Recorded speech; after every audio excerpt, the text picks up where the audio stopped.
Hello, everybody.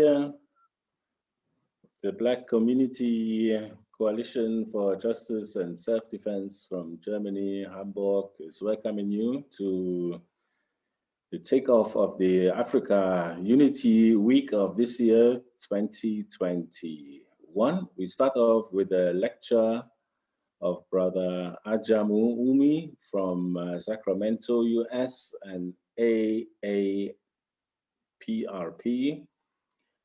about Africa unity and how to get there and how to achieve it. I would please ask everybody who can be seen here to shortly show the face of the camera so that we can be sure that we are in a safe space. Thank you. Mukuli Mwelma is not showing.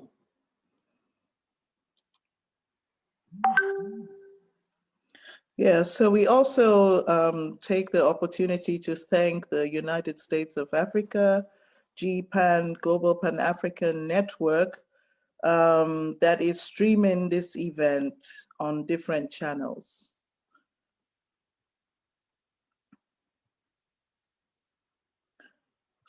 Thank you so much, Brother Ajamu, for making this contribution to our Africa Unity Week. Yeah, maybe you could introduce yourself before we start. Yes, and I just want to say thank you all for having this wonderful week of activities and programs. I mean, this is absolutely fantastic. You know, this is great work that the Black Community Coalition is doing. And like you said, my name is Ajamu Umi. I am an organizer for the All African People's Revolutionary Party.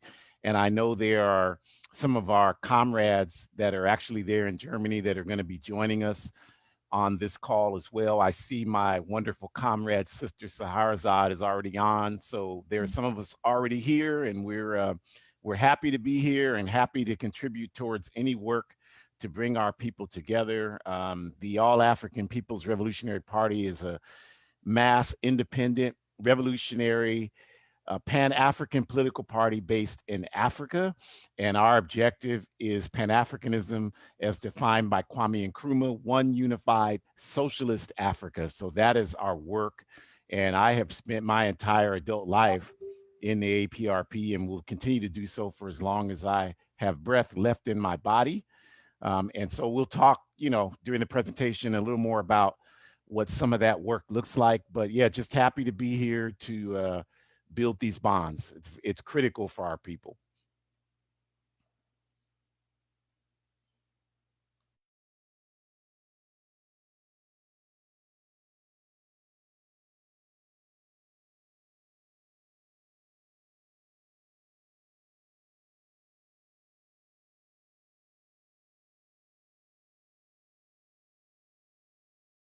Your presentation. Thank you. You can start your presentation.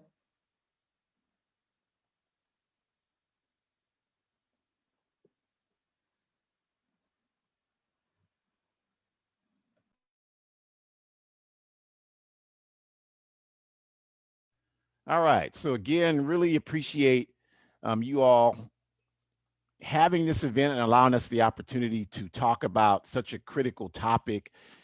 We have organized African Liberation Day within the AAPRP for decades now. And our theme this year is Forward Ever to Worldwide Pan-African Unity. And we have this theme because we know that when we talked previously, you have had some instances in Germany there of police terrorists shooting down our people. And we know that this is something that happens to our people everywhere we exist on earth. We have to deal with police terror in Honduras. We have to deal with it in Brazil. We have to deal with it here in the United Snakes of America. We have to deal with it in France and Germany and Britain and Australia. We have to deal with it everywhere. So at some point, the question has to be raised, and that's really what we want to get into with this presentation today. So it won't be long. I mean, maybe 25, 30 minutes, and then we'll have plenty of time for discussion. But just to forward some concepts about some of the things that we think our people need to be thinking about to solve the problems that we face on a worldwide level. So just a brief introduction. Again, I'm an organizer for the All African People's Revolutionary Party. I've done a lot of work for the party throughout our homeland, Africa, in Europe and in the Caribbean, and of course, across this plantation, United Snakes of America. And our objective, again, is Pan-Africanism, which we define as one unified socialist Africa. And if you want additional information about that, the book on the left of your screen there, Kwame Nkrumah's Handbook of Revolutionary Warfare, that book really serves as our blueprint for bringing about Pan-Africanism. In that book, Nkrumah calls for a strategy of uniting Pan-African formations on the ground in Africa. And that's the work that we've been doing for the 50 years that we've been in existence. And again, like I said, our work is based on the handbook. And then also, I just released a book a couple of months ago that's really catching on well, happily. The book on the right on the screen, A Guide for Organizing Defense Against White Supremacist, Patriarchal, and Fascist Violence. And this book is really designed to be an addendum to Nkrumah's Handbook of Revolutionary Warfare. It speaks specifically to the ways that we can organize for Pan-African capacity for those of us who live outside of our mother, Africa. And just the pictures you see there, just to kind of give you an idea of the work. The top picture is a breakfast program school for African children that we have organized here where we are. And then also on the bottom was Pan-African Women's Day in Ghana a couple of years ago, where I was humbly asked to be the MC for that outstanding institution. So with that, we'll go ahead and get started with the focus, Forward Ever to Worldwide Pan-African Unity. And so the first question I would pose to you all is, or first statement rather, is Africa and African people yesterday, today, and tomorrow? And so the first question that we have to grapple with is, as African people, and I know most of you have had the opportunity to travel. I've had the privilege of being able to travel a lot, and I've lost count, but I think it's 27 countries I've been able to visit. And I always go to areas of the world where our people are. And one of the things I've seen is everywhere I've gone, African people are at the bottom of the society, wherever it is on earth. And so the question is, why is that? Because it's either A, there's just something wrong with us, we just can't get it together, or it's B, something very insidious is happening to us. So it's either something's wrong with us or something insidious is happening to us. And our argument is that for people who study history and understand what's going on in the world, we know that it's B, 100% that it's B. And so the question is, if we say that something very insidious is happening to us, what is that insidious thing?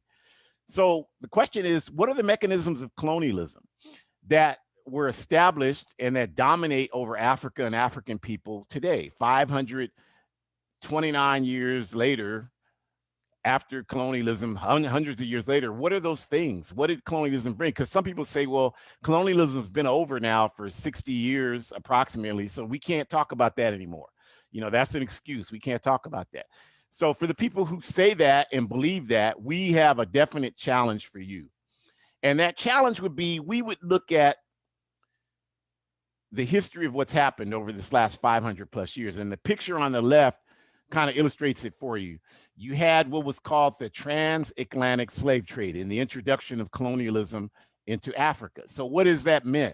What is meant by transatlantic? Well, the black arrow manufactured talks about some crooks and thieves from Europe who came to Africa and developed relationships with some crooks and thieves from Africa, because we have to say that, and once we know that, then we know that those crooks and thieves in Africa sold our land there for molasses, kegs of molasses, alcohol, muskets, jewelry, and sold our people so that they could be kidnapped and brought to the Western Hemisphere. And that's the red arrow there. And as we know, after a short period of time during the mid 1500s, the Europeans who were invading Africa, they decided that this negotiation with these African crooks was not enough.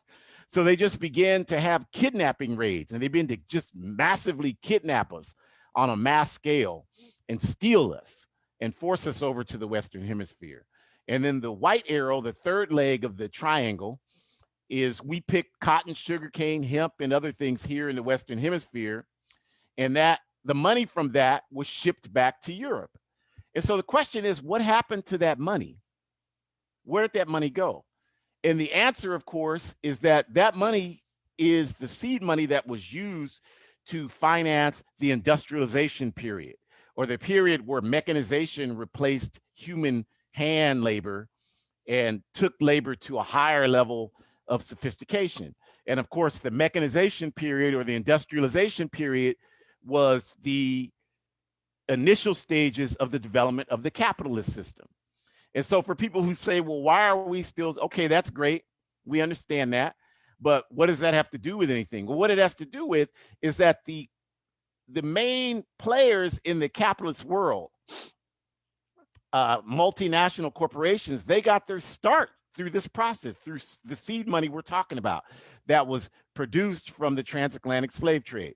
Like the picture on the bottom left there, Barclays Bank, Lloyd's of London, they all started with seed money from slavery. And you can easily verify that. Like all you have to do is go to your computer and type in Barclays, comma, slavery. And in the last 10 years, they've had to acknowledge it because of the pressure from our movements against them. So they fully acknowledged, yeah, we got our start through this process. The entire insurance industry was started by insurance companies insuring our ancestors to work on the plantations. And the picture at the top right of Barack Obama, he's wearing a Brooks Brothers suit. And Brooks Brothers suits started by wearing clothing for our ancestors to wear on the slave plantation. So I saw this brother not long ago, and he's like, yeah, I got this Brooks Brothers suit. And I told him, well, you're not the first one of our people to wear their clothes. You know, that's how they got started. So we have to understand, like, this is how capitalism developed. And capitalism, if you can allow me the definition that we'll use for now, because it's the correct definition, you should use it forever.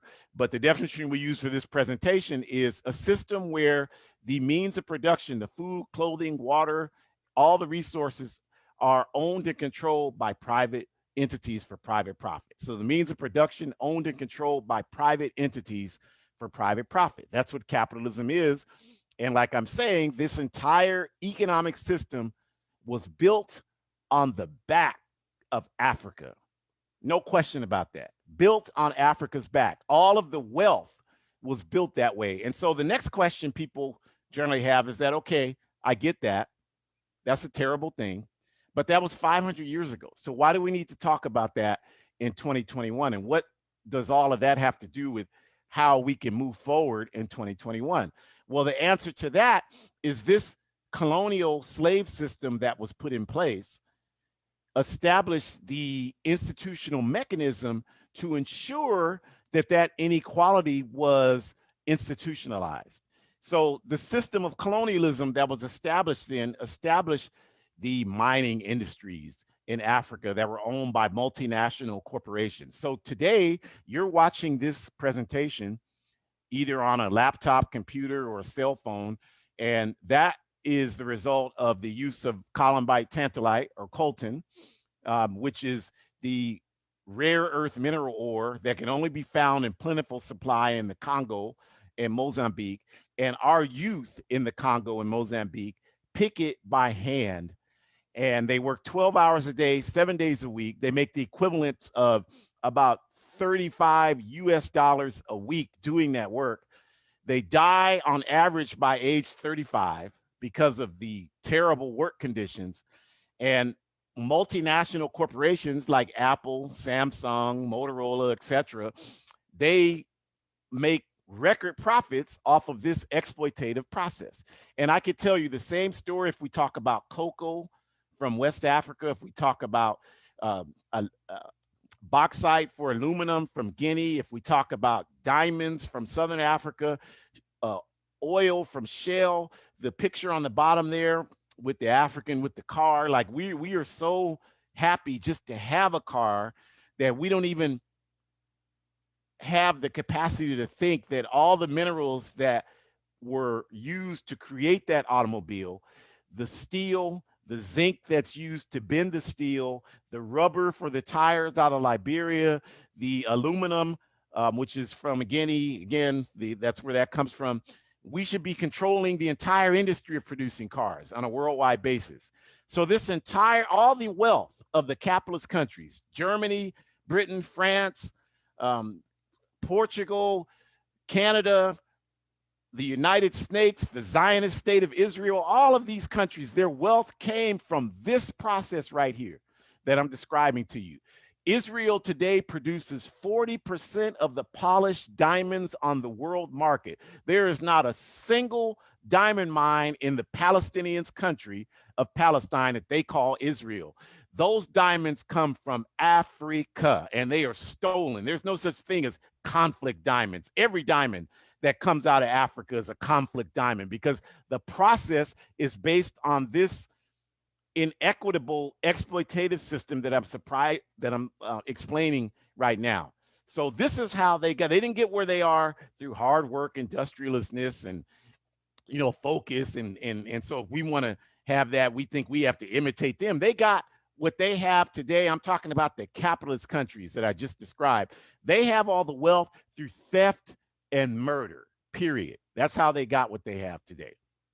And so since we know that capitalism came from this theft and murder process, and it was built on the colonial slave system that financed it, the way that it dominates us today is like we're saying, they control all of the wealth that is produced off of our mother, Africa. They control all of that. We don't control any of it. That's the answer to the question I asked when I first started. That is the reason why we're the poorest people on earth, yet we come from the richest land base on the planet Earth. That's the only explanation for why that dichotomy can and does exist. And if we look at Africa today, again, richest land base in the world, yet Africans everywhere are the poorest people. And we've talked about why, because of this system that has been put in place. And then, this effort creates a reality where the capitalist classes have advanced this propaganda notion to our people that, well, the only way that we can solve the situation that we're in is we have to embrace capitalism. So a lot of our people, probably a lot of people listening to this here, like this is what you believe, that capitalism is the solution to our problem. And they trot out individual examples like Akita Dangati, the guy on the top right. He's a Nigerian businessman. He is the CEO of Dangati Food. Their objective is supposed to be to create food, better food realities for people in Nigeria and Africa. And that's not happening. But what has happened is he has become one of the very richest men on the entire African continent. And so people like him, and then this other thug to the left of him, Nicky Oppenheimer, who is from the Oppenheimer family, the De Beers, the people stealing the diamonds out of Azania, or what they call South Africa, Zimbabwe, Mozambique, Namibia, the southern part of our homeland. These are the richest people in Africa today, along with a few others. And so they trot these people out to us and show them to us as individual examples to suggest that if we could just think and act like they do, or Kamala Harris, who's in the bottom left picture, if we can just be like Kamala and like Nikki and like Akita, then we can solve the problems we have as African people. And what we're coming to say to you all is that these people are not the solution to our problem. They are the manifestation of our problem. They represent the interests that keep us in a problematic situation. So instead of being like them, what we argue is that we need a mass solution, and that comes from us wanting to be like people like the two sisters shown on the screen, Sister Mbalia Kamara on the bottom from Guinea, who organized for the Democratic Party of Guinea in the 1950s, a peasant woman who grew food and just knew that she wanted to see a better life for her people, and agreed with the Democratic Party and their Pan-African focus. And the reactionary forces came and slayed her in her house because she refused to stop organizing peasant African women in Guinea. Or Carlotta, who is on the right, a statue of her in Cuba. And Carlotta was a Yoruba woman in Nigeria, and she was kidnapped through the slave raids that we're talking about. And she was taken to Cuba in the Caribbean. And she led one of the most successful slave uprisings there. And she is such a model in socialist Cuba today that when Cuba sent 500,000 troops to Southern Africa in the 80s and 90s, most people don't know this, but Cuba was the force that answered. At that time, the South African apartheid regime wanted to make all of Southern Africa exist under racist apartheid law. And I'm talking about not only Azania, or what they call South Africa, but Zimbabwe, Angola, Mozambique, Namibia, Zambia. They wanted all those countries, and they were pushing through their mercenary efforts to make that happen. And the only people that responded outside of Africa, of course, Secretary in Guinea, they did what they could. Gaddafi in Libya, they did what they could.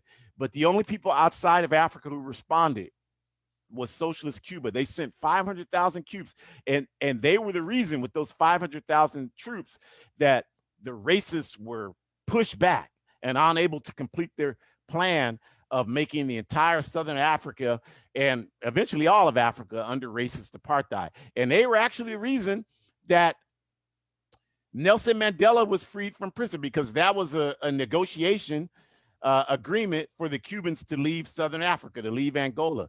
And so that entire mission, the Cubans called Carlotta, in honor of this African woman who led such a successful slave revolt against the Spanish when they forced her and all the other Africans to come to Cuba. And this is another, Carlotta is another example, a clear example as to why it makes no sense for us to see ourselves as nothing except the same people. No matter where we were born, what language we speak, what religion we practice, it makes no sense for us, because these people kidnapped our ancestors, you all. So, and they didn't, when they did that, they didn't say, okay, are you Yoruba? Are you Akan? Are you Fulani? Wolof? Mandika? So we have a shuttle over there for just you and your Mandika family. You go, it's air conditioned, you go over there and just relax while we get the rest of your relatives. That's not what happened. They just randomly picked us up brutally against our will and kidnapped us. And so what that means is that today you have biological relatives in Brazil. You have biological relatives in the Dominican Republic. You have biological relatives in Canada, in Germany, in Britain, all throughout Mother Africa. This is irrefutable. So it serves no one's interest except those of our enemies for us to recognize and operate under the colonial borders that they've imposed upon us. Well, I'm African American. There is nothing American about me. To me, that's like calling me that is like asking a Jewish person to accept the label of being a Jewish Hitler. There is nothing American about me except my resolve to destroy the American empire. So we are the same people, and we want to raise up people like Sister Mbalia Kamara and Sister Carlotta as the examples that our people and our youth should illustrate as to how we should move forward, going forward. And totally reject this backward analysis that we have to turn against our people and only be concerned about our individual advancement, like these people you see pictured in these top pictures on this screen. There is nothing we can do as individuals. We can't even exist as individuals. Even if you are at your job and you pass away, unfortunately, your job will mourn you for a couple of weeks and then they'll replace you and they'll keep going. But if all of humanity ceases to exist and you're the only person that's here, you won't last long. So there's no question that the masses of people make history, and that African culture is a collective culture. So we know that we have to come together, and we have to, whatever actions we take have to be actions that are designed to improve the conditions for the masses of our people. So we have to get rid of this type of class confusion that we have, that those of us who, and it's really bad in this backward country, like, you know, these African celebrities are always raised up here, Jay-Z, Beyonce. I mean, these people, I know a lot of you like them, and that's great if you enjoy their music or whatever it is you like about them that they do. But in terms of what these people do in their day-to-day life, they're trash, you all. They're absolute trash. And we have got to figure out how to get better examples to our people as to the road that we want to take and need to take in order for us to improve our conditions. And so as long as we keep going off of this model that we're talking about here, all that's going to mean is that the rich are going to continue to get richer, and that Africans are going to continue to stay poor, disorganized, and exploited. And so we've talked about the negativity. We got to get that out the way. So now we want to talk about the positivity. What is it needs to happen for us to change our situation, improve our situation, and make things better for our people and for humanity. So again, going back to the Handbook of Revolutionary Warfare, Kwame Nkrumah, if you don't know who Kwame Nkrumah is, he was the first president of Ghana, which was, you know, the first country that got its independence from colonialism. And from that, he knew immediately that Ghana being independent would mean nothing without all of Africa being free. And of course, in 1966, based on a coup d'etat that was planned and orchestrated by the United Snakes Central Intelligence Agency, or CIA, we call them criminals in action, his government in Ghana was overthrown. And then he went to Guinea. He was invited to Guinea by Sekou Touré, and Sekou Touré told him, "You can be the president of Guinea." And he said, "No, I can't do that. The people elected you." And Sekou Touré said, "Well, we'll make you co-president." So he became co-president of Guinea. So Nkrumah, in that action, became the only person in human history to be president of two different countries. And so while he was in Guinea, he wrote the handbook in 1968. And in that book, he wrote that until Africa is free, no African anywhere on earth will ever be free. And what he means by that is that the solution to our problem is linked to Africa's future. So when we say that we're African, we're not just, yeah, we're talking about our ancestry and our heritage, but we're really talking about our future. So we're not just talking about where we come from, we're talking about where we need to go when we say that we're African. And if you want to understand why we say Pan-Africanism is the solution, look at China today. Now, this is no disrespect to the Chinese people, because we respect all people. But when I was a child, I grew up in housing projects in San Francisco here. You know, people look at San Francisco as this great cosmopolitan city. That's not what it ever represented for me. But when I was growing up there, my grandmother who lived with us, you know, African culture, you have all your relatives live with you.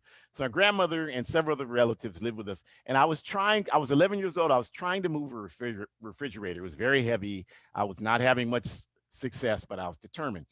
And when I first started, my grandmother looked at me, and this is no disrespect to the Chinese people, but she said to me, "Boy, you don't have a Chinaman's chance of moving that refrigerator." And that was a common saying at that time that people used. And I guess they said that because in their mind, the Chinese people had no hope of achieving any objective that they set forth. But most of you who are younger, you never heard that phrase before I just used it. And the reason why you never heard it is after 1949, China had a revolution. And now today, China is a leading power, world power in the world today. And as it says on the screen, like, we're not saying we have to do it exactly how China did it. There's certainly a lot of questions about China's involvement in Africa. I've written extensively about it, so I understand that contradiction.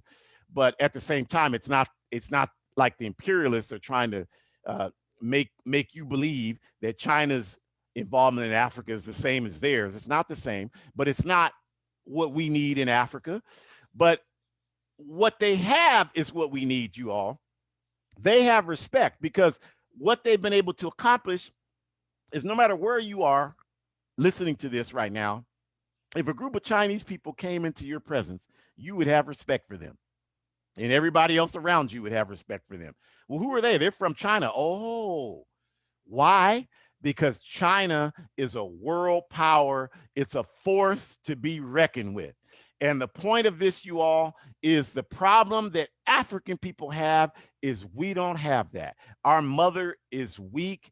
She's disorganized. She's exploited. And so as a result, no matter where you go, no matter how smart you are, no matter how good you look, no matter how well you can dance, no matter how well you can sing, you're disrespected as an African. That's a reality. And that will not change based on our individual efforts. That will only change when Africa is free, united, and socialist. And that phenomenon, again, is what we call Pan-Africanism. And that's why that is exactly what we want. And we know that's what our people need. Because like China has evolved into a world power, Pan-Africanism will do the same with us, because it will allow us to seize control of all that vast mineral wealth that is now making Ford and Tesla and Toyota, Mercedes-Benz, De Beers, Shell, Chevron, making Firestone, making all of those crooks rich. That wealth will now go into us eliminating illiteracy, eliminating poverty, eliminating starvation, building strong educational infrastructure, building road infrastructure in Africa, having the strongest schools on earth, and then being able to have the capacity to reach out to the children of Africa who have been separated, like Haiti, for example, should be a part of a worldwide African federation, right? And be able to benefit from Pan-Africanism the same way Africans everywhere else do the same, and other places as well. So we would have that opportunity and be able to, instead of us having to beg for dignity and beg for a job here on this plantation or in Mexico or Guatemala or Puerto Rico or the Dominican Republic or Brazil or Canada, we can go home to Africa and have work, or stay here and work, but work in the interests of Africa. There will be a need for that, because we'll be in the position to need to do business all over the world, and we'll need all our people and able to carry that out. This is what Pan-Africanism will do for us, y'all. This is all it is. So there isn't any sane person that can say they're against Pan-Africanism. And to these people that are saying, well, Pan-Africanism doesn't exist anymore, you have to ask them additional questions, because I guarantee you, if you ask them questions after they say that, questions like, so what can you tell me about the current state of Pan-African work?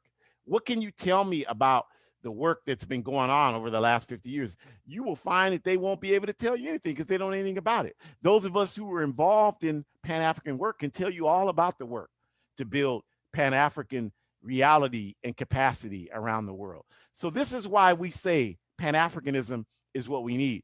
But we have to understand, these people, these multinational capitalist corporations, they are not going to ever wake up one day and say, you know what, we've been wrong. We should have never did that to you all.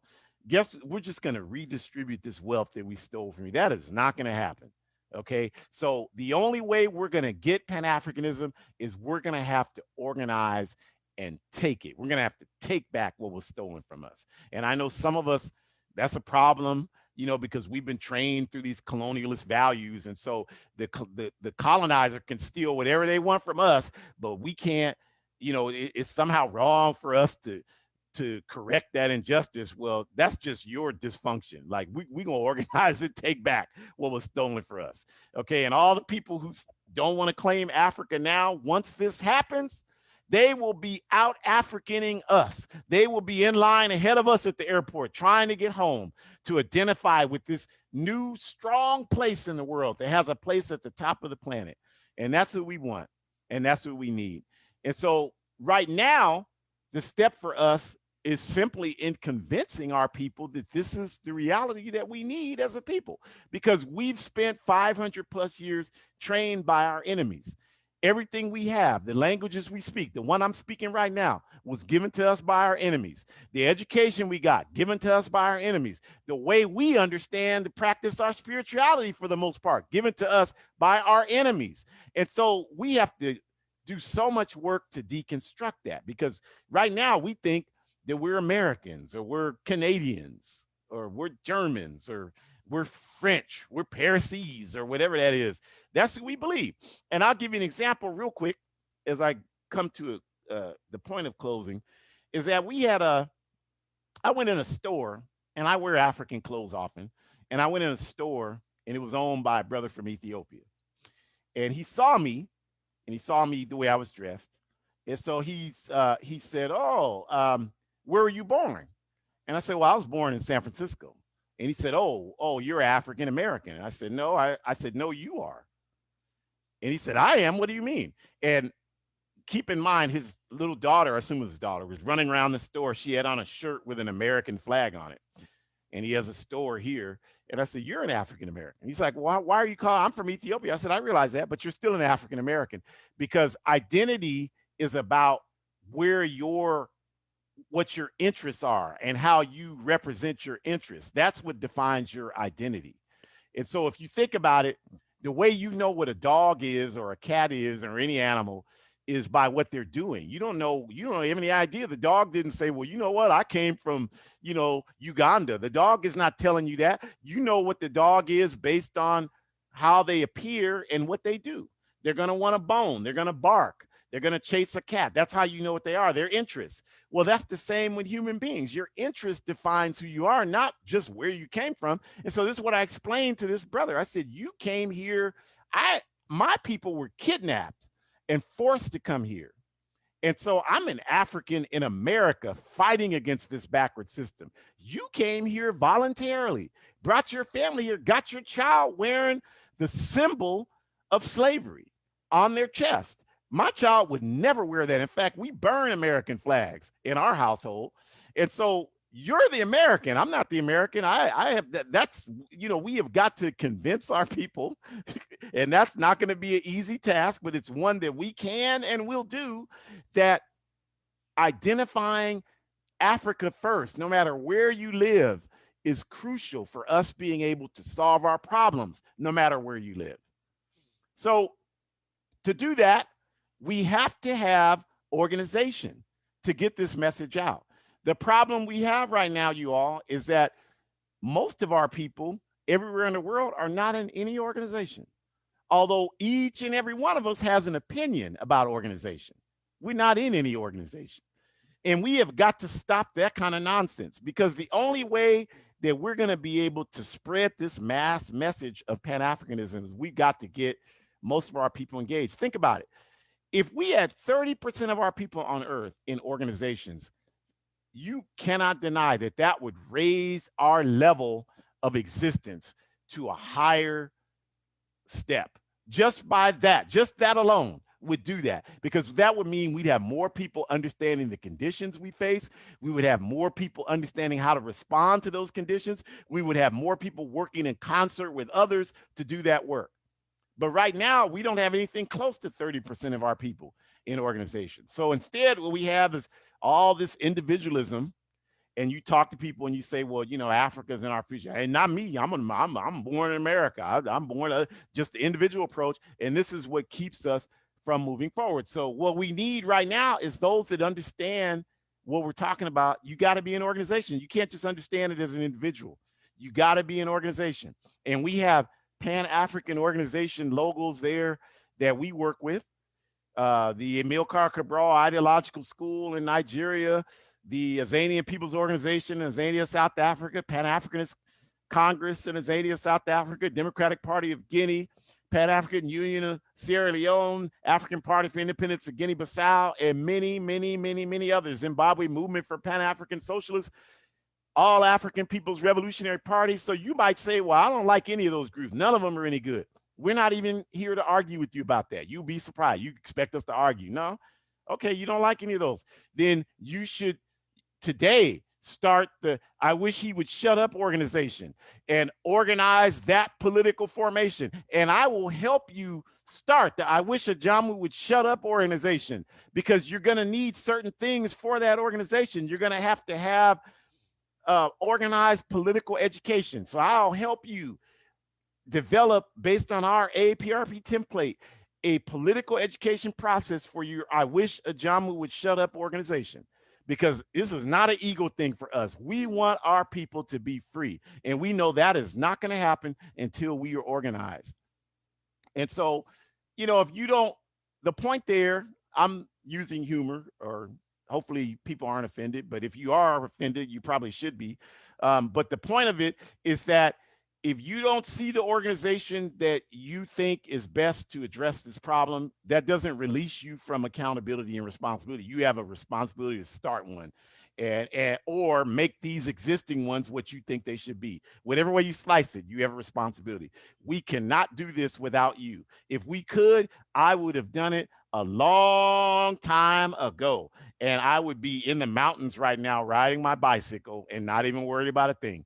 So clearly, I cannot do it by myself. So I need you to do it, and you need me to do it. So that is irrefutable, you all. We have to get our people in organizations. And again, those organizations have to have organized political education processes, meaning we have to think about it. How often do you see people reading books? Some of you, a lot of you are in Europe. And you probably see that a lot more. I know when I've been in Europe, I see that a lot more. But here in this country, you never see people reading books. Never. All you see people doing is looking at their phones.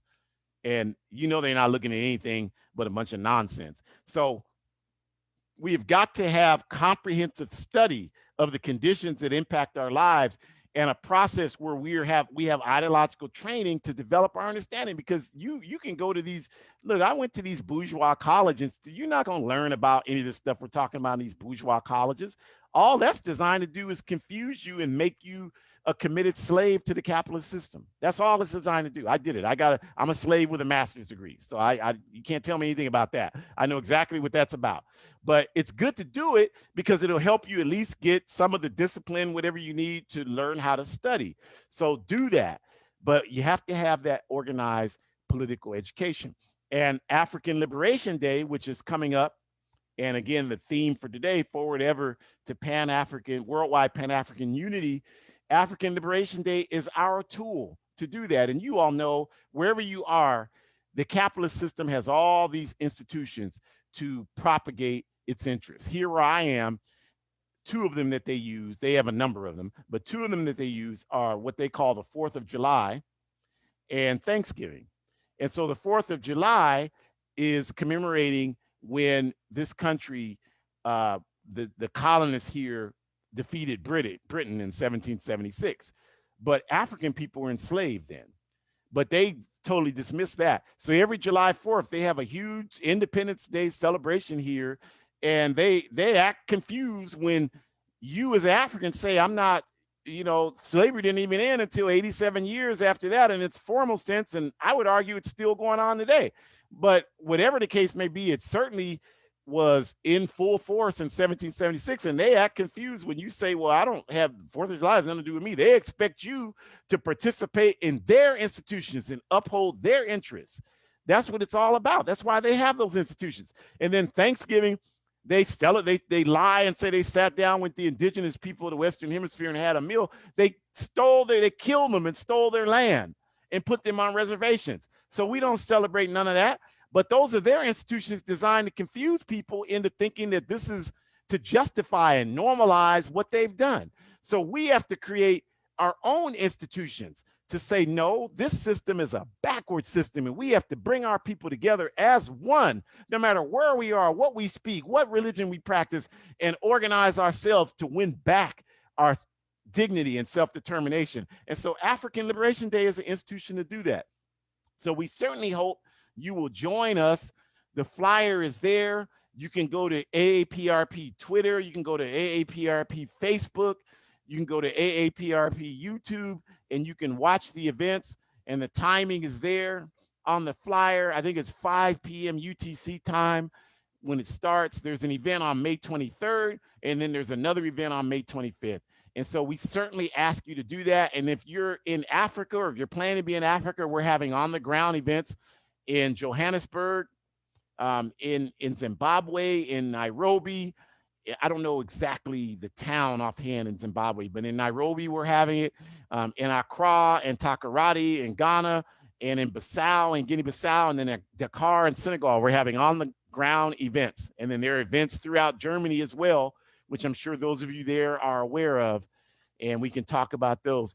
But essentially, that's what it comes down to, is that organization is the weapon of the oppressed.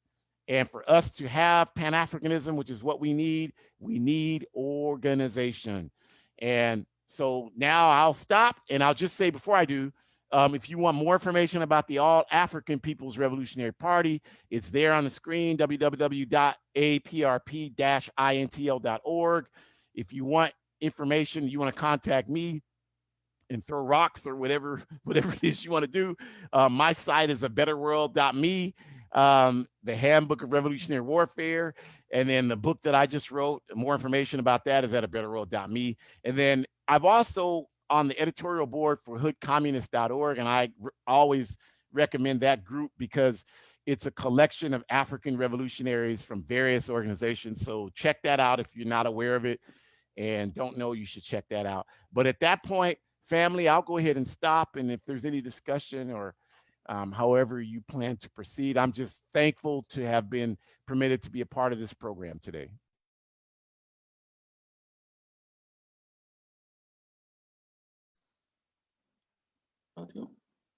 Yeah, thank you so much. Thank you so much, Brother Ajamu. Yes, this is so important. We have to organize. We have to be in organizations. Yeah, at this point, I think Brother Maimutsa would ask a question, 2 questions, and then we open up and go into a discussion. Yeah, thank you, Brother Jamu, for your insights and your revolutionary thoughts.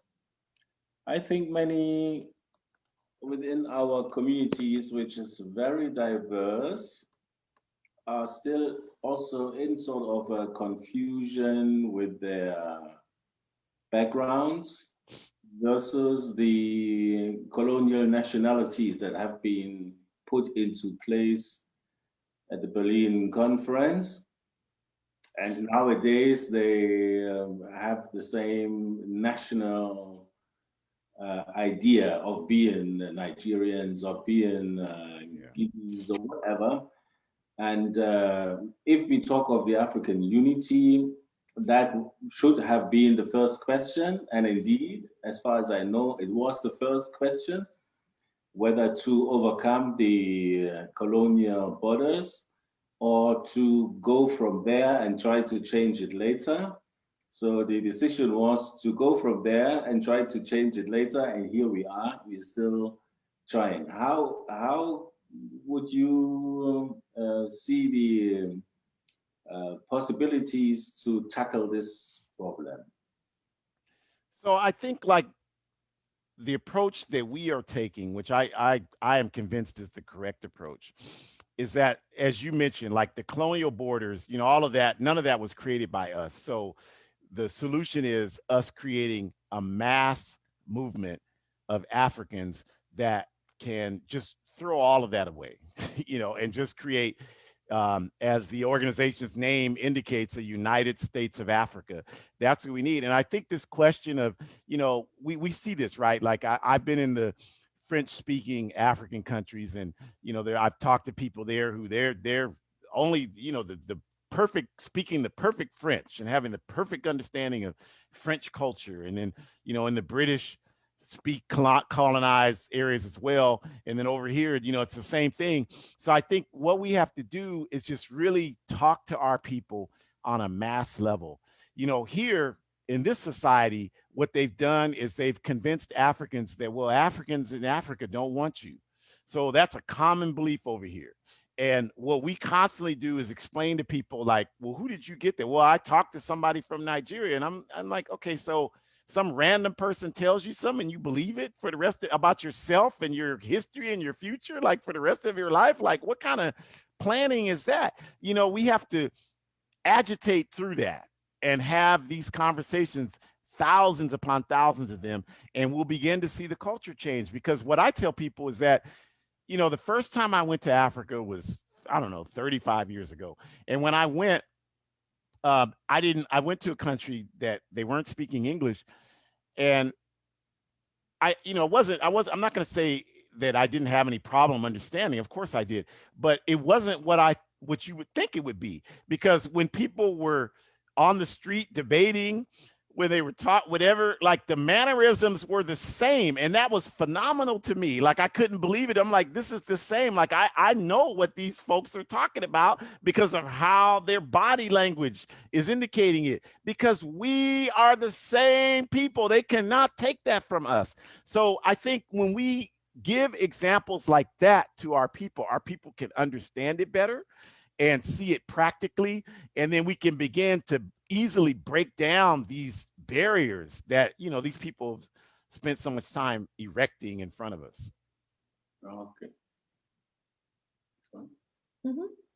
Yeah, thank you. Thank you very much. I think this is the very point in the middle to get over this individualism that is actually the main problem or the main weapon of capitalism. To give you the imagination, you can be individually free in a society that is built on oppression and war.